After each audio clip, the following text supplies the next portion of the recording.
Brief disclaimer, there's a mention of a previous story we told on this podcast that has mutilation and sexual assault. Absolutely nothing graphic today, other than the mention of the events of the other story, but it is there. You can find more info on the show post at mythpodcast.com. It's linked in the show notes.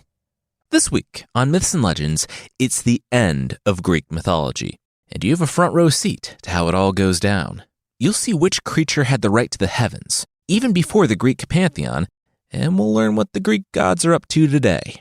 The creature this week is the snail guy that lives in your beard.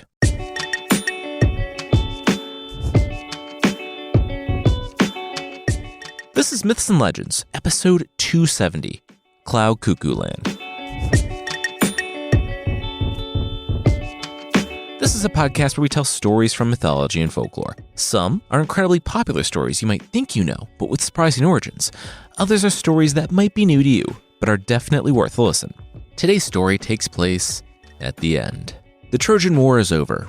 Everything is settled. People sacrifice to the gods, but they're more concerned about their day-to-day struggles. And the Olympians?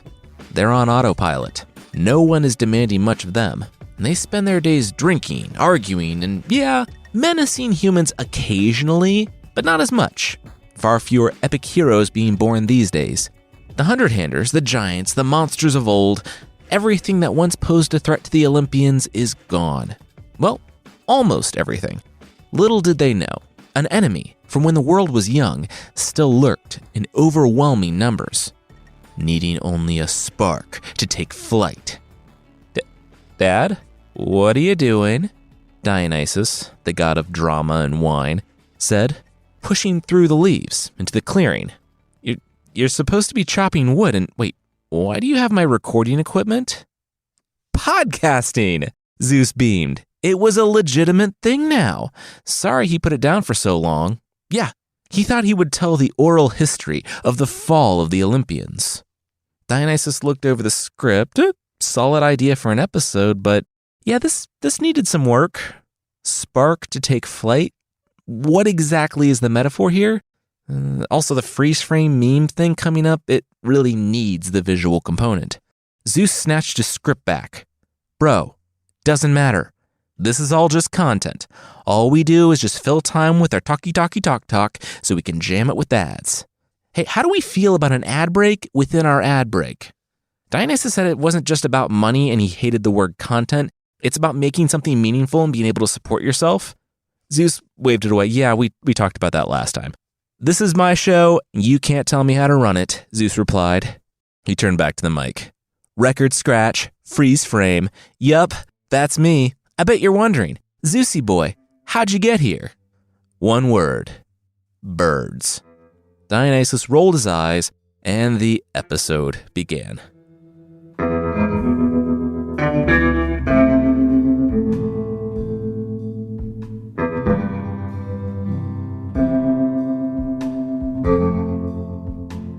Eurypylus trudged along behind Pythagoras, up the mountain pass. Okay, when was Pythagoras going to tell him what was going on? They left Athens, but they were now following a crow that Pythagoras bought.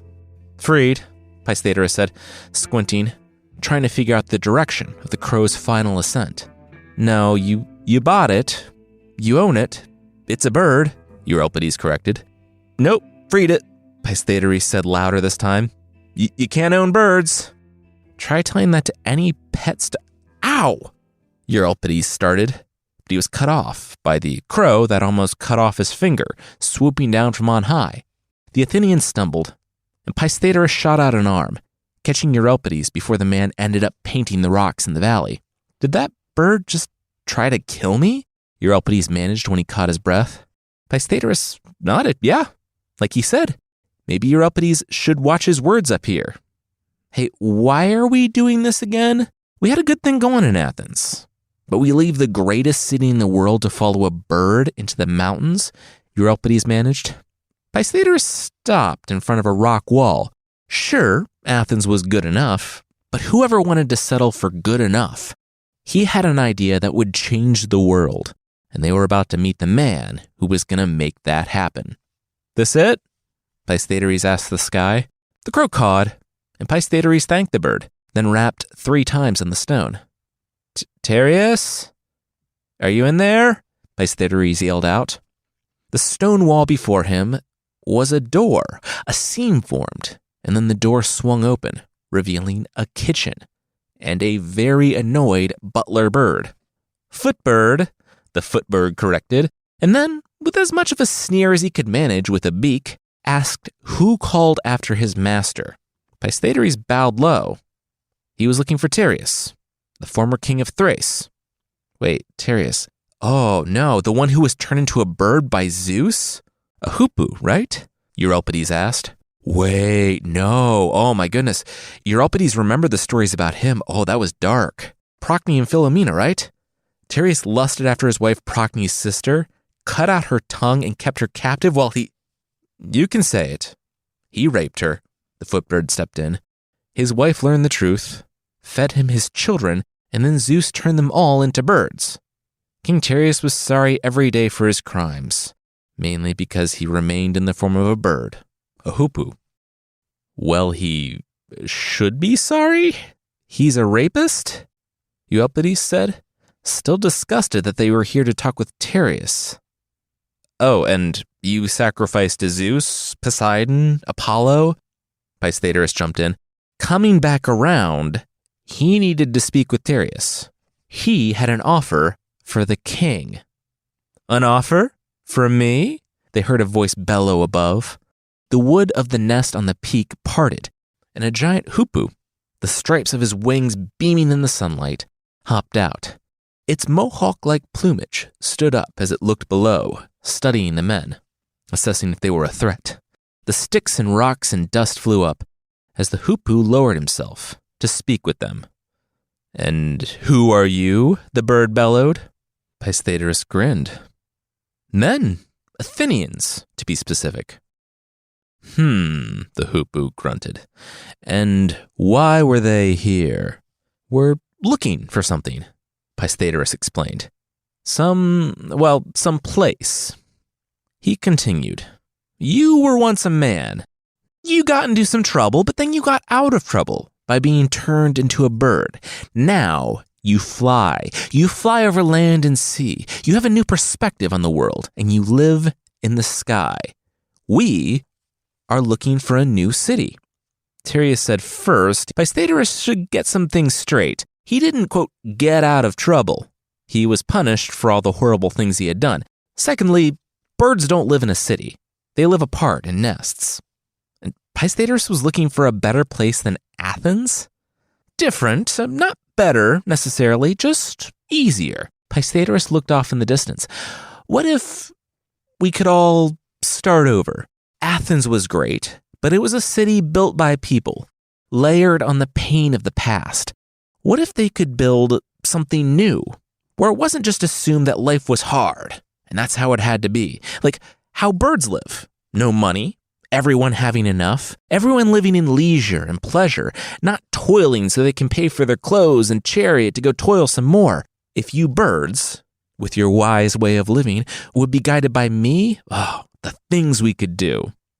He looked away and then waited for Tereus to take the bait. Guided by Pystheteres? How? Pystheteres said, first, stop all this flying around randomly nonsense. It was unpredictable, unreliable, and unsuitable for creatures of their stature. Tereus looked to his talons. That was fair. What did Pystheteres propose they do instead? He patted Tereus on his feathers. Build a city. Pystheteres pointed up to the clouds. Up there. Up there. Heaven itself. The place where only the birds had access. Build a wall around it and transform the emptiness into a city in the clouds. They would rule over humans like they currently rule over insects. And they would starve the gods. Tereus raised up his wing in alarm, but Pystheteres continued. The sky sits between humans and gods, right? Well, if they want the fragrant odors of their sacrifices, they would need to pay the birds, lest they starve and become nothing. Pystheteres looked to the hoopoe. Tereus. Almost there. Look, what you did, Raping your sister's wife and keeping her captive after cutting out her tongue so that she couldn't cry for help? Yes, that's bad stuff. Pythagoras watched Tereus lower his head. But who should be judging you for that? Zeus? Are any of the Olympians really worthy to judge any human? They've all been completely terrible. Zeus himself is a murderer and a rapist a dozen times over, and he sits on the throne? They don't rule because they're just. They rule by might. Well, let me tell you, the birds are stronger. Build up a city, gather all the birds together, put a wall between the gods and the humans, blockade Olympus, and you've reclaimed your place as rulers of the heavens. Pythagoras finished. Tereus waited a beat and then said, wait, reclaimed? Pythagoras gasped. Wait, Tereus didn't know? Did the birds not know? The bird, again, shook his feathers back and forth. Know what? Pythagoras put his hand on his chest. Wow. The victory of the gods was truly all-encompassing. They even took your history from you. You see, before the gods took control, there were birds. Before the earth, there was only the sky. The birds. When the Titans were babies, the birds held dominion. It's yours by right, and soon it could be yours by conquest as well. The hoopoo, if true, this was big. He had to tell everyone. Preparations had to be made. The original play has him sending Procne, his wife from mythology. Remember the one whose sister Anyway, Tereus sent her out to inform the multitude of birds in the world. And I'm sure there are commentaries out there on why Aristophanes thought it was appropriate for her to return to a horrifically abusive situation, or if she had a choice at all. I say, let's use our imaginations and have the hoopoo, Tereus, having gotten together with a bird who resembles his ex and move on. Regardless, wings flapped, and the self-satisfied Pythagoras stood grinning. If he could say so about himself, he was a very smart man. This was a good choice.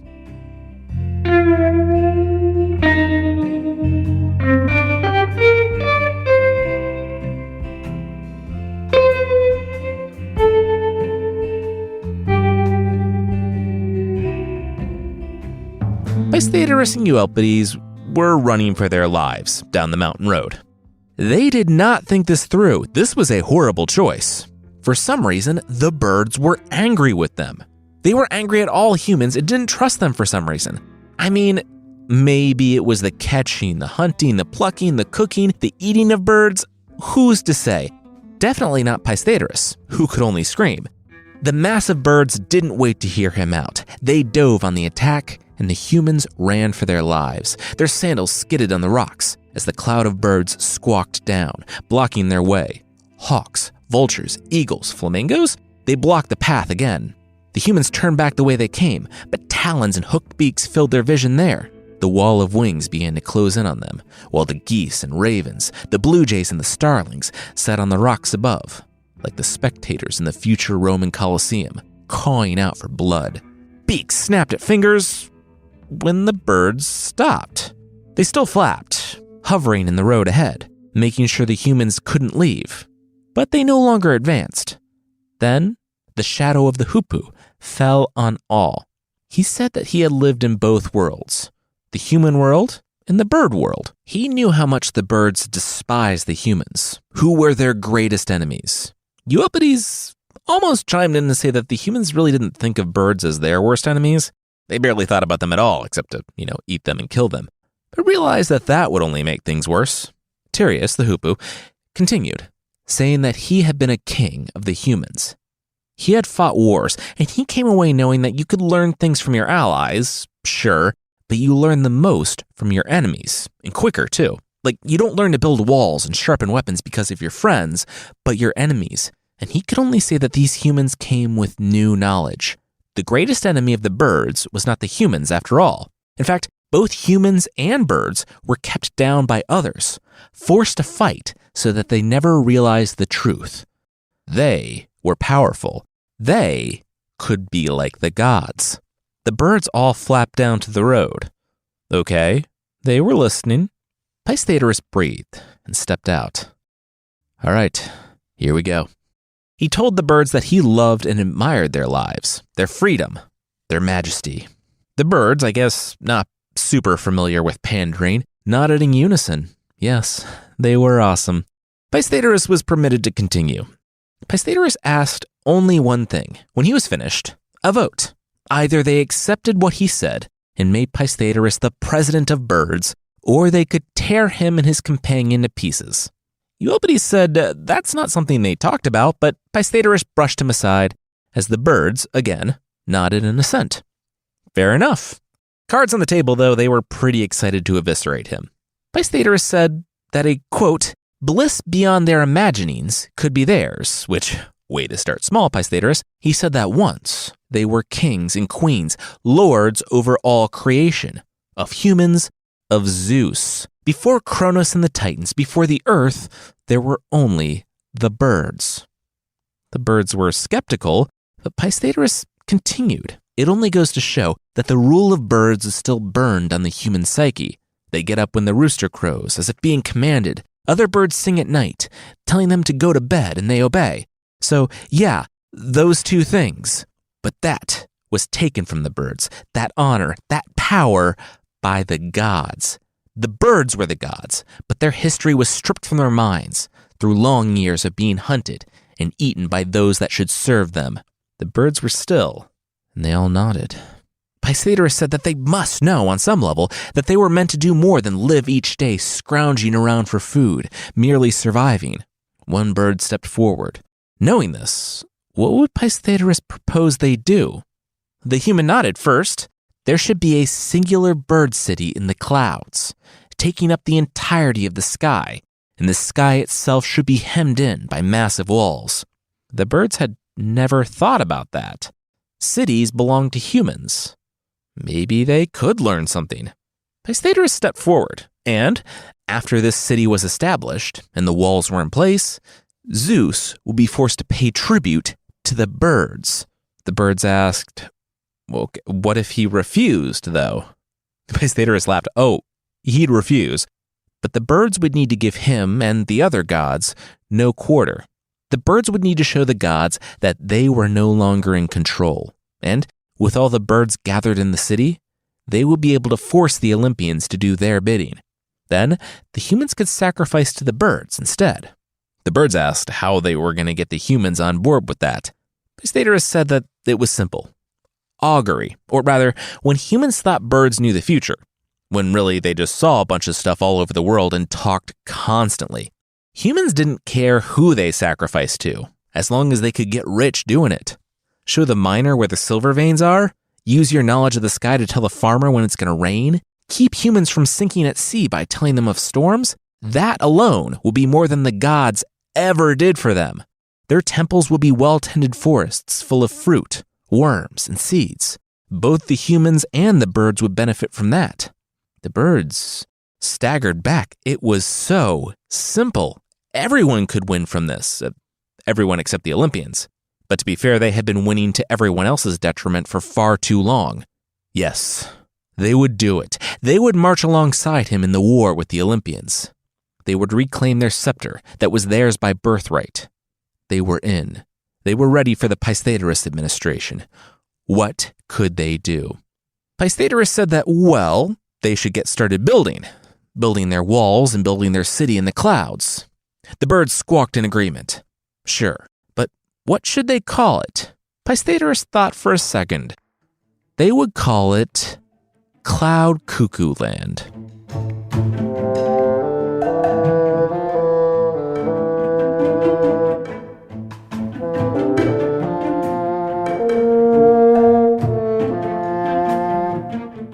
We'll see some surprising changes come for both the birds and Pythagoras, but that will be right after this.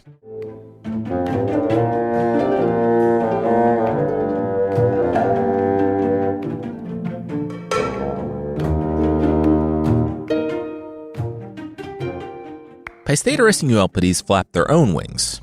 Wow, that was convenient that Bird Tereus found that root that gave people wings. Hey, is that a Red Bull down in that field there? Euripides squinted. Yeah, they could see so much from up here.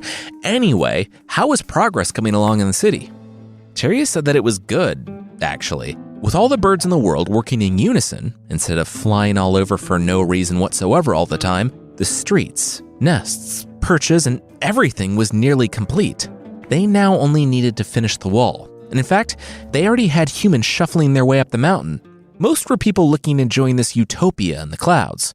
Some were poets, lawmakers, oracles, and the like.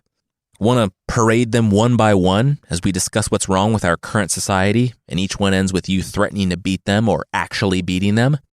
Pythagoras thought about it. Nah, that sounds like something that would play really well to an Athenian audience, but could get a little tiresome upon review 2,500 years later. Like, from an anthropological and historical perspective, yeah, all for it. Like, maybe we can write it down under a pen name, I don't know, Aristophanes, and if people are interested, they can read through what we would have said, but let's just skip it. The footbird nodded. Very good, sir. He shooed away about 5 solid minutes of commentary on how annoying poets, lawmakers, oracles, and others are. Then, 2 messages came through almost simultaneously. The first, the wall was built, and with it, Cloud Cuckoo Land was complete. The second, there was a bogey. A god flew in through one of the gates before the jackdaws had a chance to close it. What should they do? Pythagoras asked, what did they think they should do if the gods violate their airspace? The messenger said, attack? Pythagoras grinned. There it was. The ferocity of the gods of old. Yes, scramble all the birds with curved talons, kestrels, buzzards, owls, vultures, and eagles, surrounding ground, and then bring the interloper to him. They have permission to use force if necessary. The bird saluted. Sir, yes, sir. It wasn't long before, surrounded by a swarming mass of snapping beaks, Iris herself, with her rainbow wings, floated down before Pythagoras. What did he think he was doing? She was the messenger of the Olympian gods, and he was impeding her mission. He thought that was Hermes? Messenger, that is. Iris replied that no, that's a common misconception. Yes, he did function as a messenger, but in more of a herald sense, relaying their proclamations. She was the messenger to the humans. Pythagoras said, cool. And, did she report to the jackdaws in immigration for entrance into their city? Iris laughed. This was nonsense. She started to fly up. Oh, careful now. We don't want to put you under arrest. So, you didn't come through immigration. Do you have a travel visa? And this is all in the original, by the way. She said, of course not. She was Iris, an Olympian goddess. Pythagoras said, okay, well, he didn't know who she was. She didn't identify herself before flying into their territory, and she incriminated herself. She could be put to death for her crimes. She laughed. She was immortal. Pythagoras cocked an eyebrow. That so? Well, they would see. You know what? He was a human. What was her message for Earth? Iris looked at the birds surrounding her. Not much of a choice, and he was a human. She looked at the wings. Mostly human. She took a deep breath and said, yeah, well, the sacrifices... The humans have been slacking. They needed to fill the air with burnt offerings, lest they earn the ire of the gods. I'm sorry, you're going to have to help me out here. What gods? Pythagoras stopped her. Iris said, the only gods, them, the gods on Olympus. Pythagoras laughed. Oh, that's interesting. That was their problem. The people, the birds too, didn't recognize Olympian authority. The people now sacrificed to birds. It was a symbiotic relationship of planting trees and casting seeds out onto the fields, of leaving fruit for them after the humans had gathered their harvest. No demands, no commitments. It was easy. It was Iris's turn to laugh. The fool. He tempted the anger of the gods. He needed to stop this ridiculousness, or the power of the gods would wipe him and his birds from the earth. Pythagoras stepped closer. The power of the Olympians. Tell me, Iris, was it? Do you feel powerful right now? She looked to the birds, the hooked talons surrounding her, the hungry eyes watching her every move. They went as far as she, a god, could see. She didn't answer. I'll let you go. You're welcome, Pythagoras smiled. But she wouldn't be going to Earth.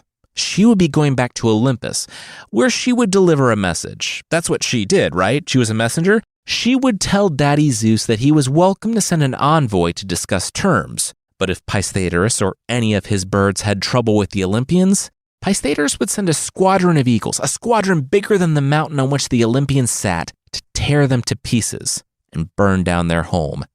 Iris sneered. She didn't need to tell Zeus. He was watching this conversation right now. Pythagoras would be lucky if he survived the day. Pythagoras was unfazed. Oh? Well, if Zeus already knew, then they didn't need her. He turned to his eagles. Kill her. She shot off, leaving a trail of rainbow, screaming to Zeus to do it, strike forth with his lightning, kill the blasphemer.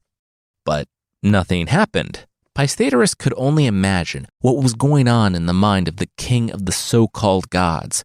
But Zeus probably knew that killing Pythagoras wouldn't solve his problem. Cloud Cuckoo Land was built. The walls were up. The birds had been awakened to their own power. There was no going back now. Pythagoras told a messenger to leave one of the gates open and spread the word that once Iris flew from it, the Eagle Corps was to disengage. They wouldn't draw first blood in this war. He looked up to the sky, to the son of Cronus he knew was watching. He said that he hoped the king would see reason and would come to the table. He knew it didn't matter, though. They had sent a message to Zeus. And Zeus, by not pulling a Zeus and retaliating at that moment, had shown his hand. The Olympians were history.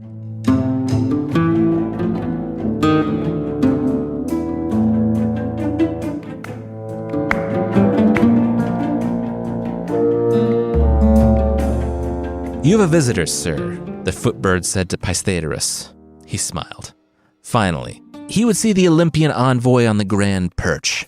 The footbird said it wasn't the Olympians. It was a guy in a blanket. And it was. It was a guy wrapped in a blanket with an umbrella over his head. Prometheus, hi, the being whispered. Pythagoras staggered back. Wow, now this was an honor.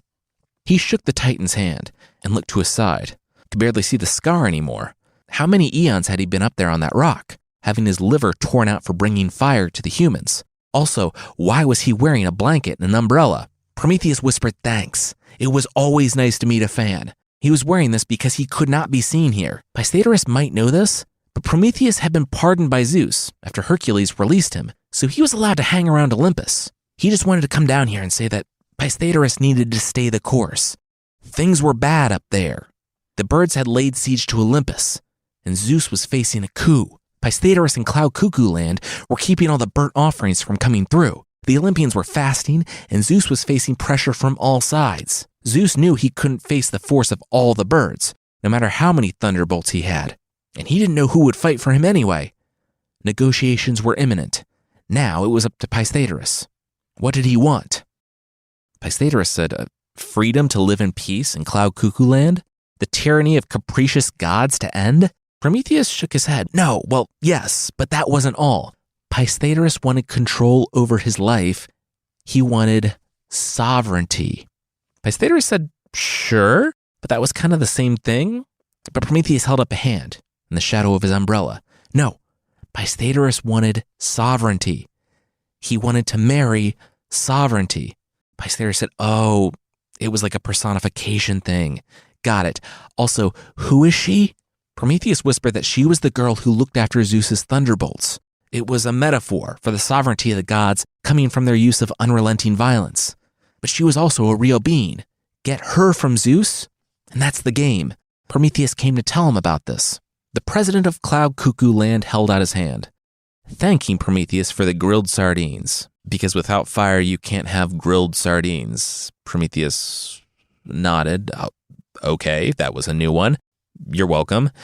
But no thanks needed. He hated the Olympians, the usurper gods, and he was always looking out for the humans. When it came to the Olympians, he only had one request: make them pay. Pythagoras said that he would. Prometheus smiled. Even though this place was immensely triggering because a bird had torn out his liver every day for centuries, this was the end of something that had started a long time ago. He was going to stick around. Pythagoras thanked the Titan and began his preparations.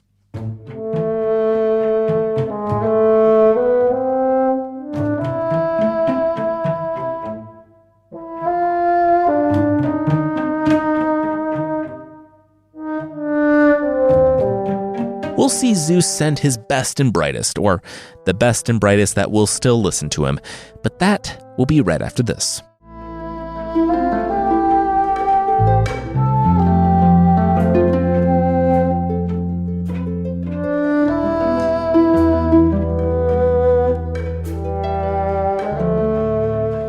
It wasn't a month before, conch shells blowing, the delegation was at the gate of Cloud Cuckoo Land. There were two of them. Well, two of them from the Greeks, that is. There was a third god of what the Greeks called barbarians, but he was barely intelligible, which there's kind of a lot to get into there. Anyway, the ranking member of the group was Poseidon, god of the sea, an older brother of Zeus, and Hercules, Zeus's son by Alcmene, a mortal. If you're not familiar with Hercules, he's actually Heracles, but I made the decision to start calling him Hercules 6 years ago, and here we are. Hera hated Hercules, causing him to murder his own family in a fit of mindless rage, and then he had to complete 12 labors to purify himself for his crimes. Hercules stood ready. So, Poseidon would identify the bird guy, and Hercules would take care of him. Got it. Poseidon said, no, this was a diplomatic mission. Hercules nodded. Got it. Don't strangle him the minute you see him. The demigod winked. Poseidon sighed. Seriously, don't. Hercules said that this was getting confusing. Okay, wink twice if you want me to strangle him. He studied Poseidon's face for a few seconds before smirking. Got it. Loud and clear, boss. That wasn't 2 winks. That was a blink, Poseidon said. Just then, even Hercules shrank from Pythagoras' entourage. Birds filled the sky, the buildings around them, and the ground as well. Hercules was pretty sure that he was immortal, thanks to his deeds. I mean, he had died once, but he didn't think that would happen again. But he didn't want to put that to the test. If he wasn't, then there was no way he'd leave Cloud Cuckoo Land alive. Pythagoras said that they should get down to bronze tacks. Did the Olympians come here to surrender? Were Poseidon and Hercules authorized to negotiate? Poseidon was incensed. He was god of the sea, and these were birds. Negotiate? He spat. Pythagoras blinked, so is that a yes or... Hercules, studying the bird host, said yes, 100%. He definitely wasn't scared. Pythagoras nodded. Good. Their terms were complete surrender of the Olympians and relinquishing control of everything back to the birds. Then they'd all have lunch. Hercules stuck out a hand. Deal. Poseidon slapped it away. What was he doing? He would deprive Zeus of his sovereignty just like that? Pythagoras explained that it wasn't so bad. All that would change was that the birds and the Olympians would co-op. Sacrifices would be made to the birds and the Olympians. At the human discretion, of course. And the birds would hold the humans to their oaths. If someone swore on Zeus and a raven, the raven would fly down and peck the person's eyes out if they didn't do what they said. Poseidon nodded. Wow, that actually didn't sound bad. Ruling was the worst part about ruling. They just, collect a salary and hang out then? Poseidon and Hercules looked to each other. That sounded pretty awesome. Pythagoras nodded. Great. Then they were in agreement. Oh, one more thing. Zeus and Hera could remain wedded, of course, but the marriage between himself, Pythagoras, and Sovereignty, the woman who watched over Zeus's lightning bolts, that had to be arranged. Poseidon stood. Well, it looked like the birds didn't want a treaty then. He made to leave, but Hercules stopped him. He held up a finger and asked the birds for a minute. He said that Poseidon was in the ocean most of the time, so he didn't know how bad wars could get. The birds, they weren't messing around. Were the Olympians really going to fight a war over sovereignty? She was one woman. The humans went through something like that, and the last guy just got home, 20 years later. Poseidon said that Hercules was acting against his own interests. He stood to inherit everything from Zeus. Pythagoras cleared his throat. Hi, couldn't help it over here because you guys didn't actually, step aside. You just had your conversation out there in the open. A couple things. Zeus is immortal, so that doesn't really make sense. How could you be his heir? He'll never die. But Athena is referred to by the humans as heiress of Zeus. And Hercules is only a demigod. So Poseidon might be misrepresenting some things because even if Hercules laid claim to some of Zeus's property, Poseidon would dispute it. That is, of course, if Zeus ever died, which he wouldn't, because he's immortal. Pythagoras held out his hand. Take the deal. It was the best one the birds were ever going to offer. Poseidon and Hercules looked at each other, nodded, and Hercules shook on it.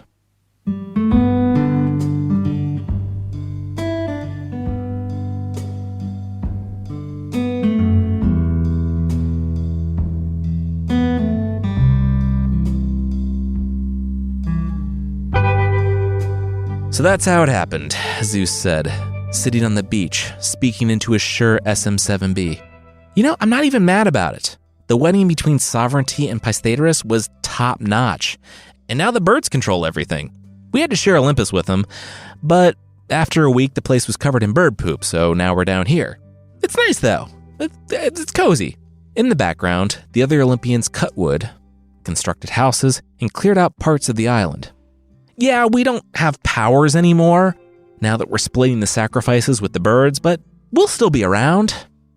Got an up-and-coming podcast network you can check out at thezeusisloose.com. Poseidon is interviewing fish, Dionysus is getting into fictionalized shows, and Hercules is talking with influencers about workouts, supplements, the blockchain, and having a growth hack mindset. Whatever that means. Sounds terrible, but we have a 2-year contract, so yeah, check it out, I guess. Zeus sighed and continued. As I reflect on our journey, I see now that maybe we served our purpose. No story goes on forever. Everything ends. Maybe we were what was necessary to guide humanity from its infancy, until they could not only stand on their own 2 legs, but thrive all on their own. They don't need us anymore, and you know what? I'm okay with that. Our time on the stage has ended, and now we need to take a bow and exit. Sometimes it can be hard to accept that things are over. It was all so fleeting, even for us. If I had any advice to give, I'd say appreciate and love the people in your life while you have them, because the only constant in this world is change.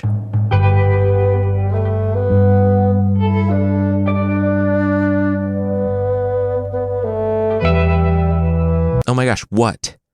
Dionysus, who had been sitting there watching, shrugged. Nothing, it's just, this is your big send-off. You want to end on such a cliched line like that? Also, you have been and continue to be just terrible to everyone. Your wife, your kids, humans. Just this morning, you put Hephaestus' bed on a raft like some summer camp prank. He can't swim. Zeus laughed. Classic Hephaestus. Falling off stuff and trying not to die. What's your point here?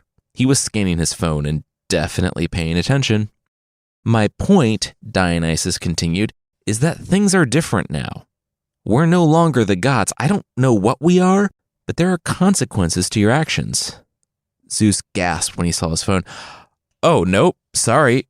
There aren't. I mean, there would be, but I'm rich. He showed Dionysus his phone. Just received an email from my agent. My show just got acquired by Spotify for millions of dollars. Back on top. Dionysus' shoulders slumped, and Zeus looked at his reflection in a tide pool. Better fluff the old beard before making the announcement, and... Oh. Hello there, handsome.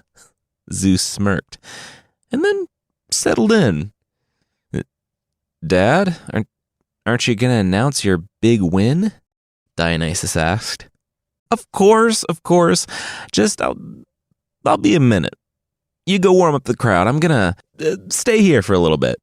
Looking at this handsome guy, my favorite person. He winked at himself. He blushed. Oh, me. Dionysus said, okay, just don't stay there forever. Remember, we all need to eat now and stuff. Zeus said that he wouldn't stay by the water forever. He wasn't a narcissus. A flower that sat by the water all day. Just as pretty as one, though, he said to the dashing silver fox in the reflection. Dionysus said, okay, whatever, and went back to work.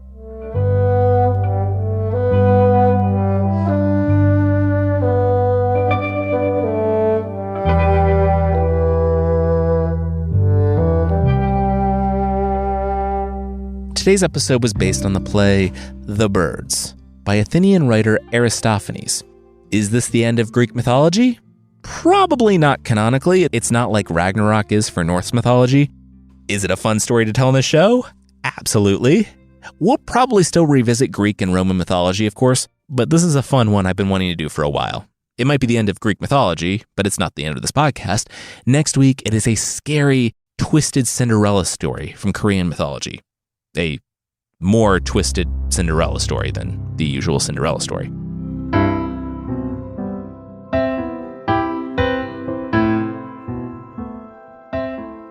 The creature this week is the Kickle Snifter, a fearsome critter from North America.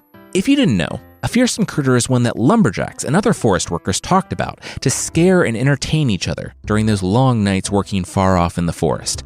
And the Kickle Snifter was right there listening. Like, right there. Because the Kickle Snifter is if lice were snails. And also bored. And lived exclusively in long beards. The Kickle Snifter is kind of a parasite. I mean, if we knew what they ate. Which is unsettling in its own fun way. Still, they don't seem to be all that bad. They just hang out in big bushy beards. And while they should probably hide, they don't wanna. Imagine a turn-of-the-century lumberjack beard, and then imagine living there. It would be sweaty and smelly. The Kickle Snifter has to come up for air, and at least they are smart about it. Kind of. They wait until the person has eaten a big meal and is reclining at the table. Then, in the hopefully dim light, they make their way out to the surface. Of course, they can't help but laugh because the beard hair tickles them, but since they're the size of a human thumb, their laugh isn't all that loud. They aren't really particularly malicious, though we really have no idea what their end game is. To avoid getting them, just clean your beard. Really, it's not like head lice. They're tiny people, about the size of snails, treating your beard like a ropes course. Just shampoo your beard once in a while and you're good.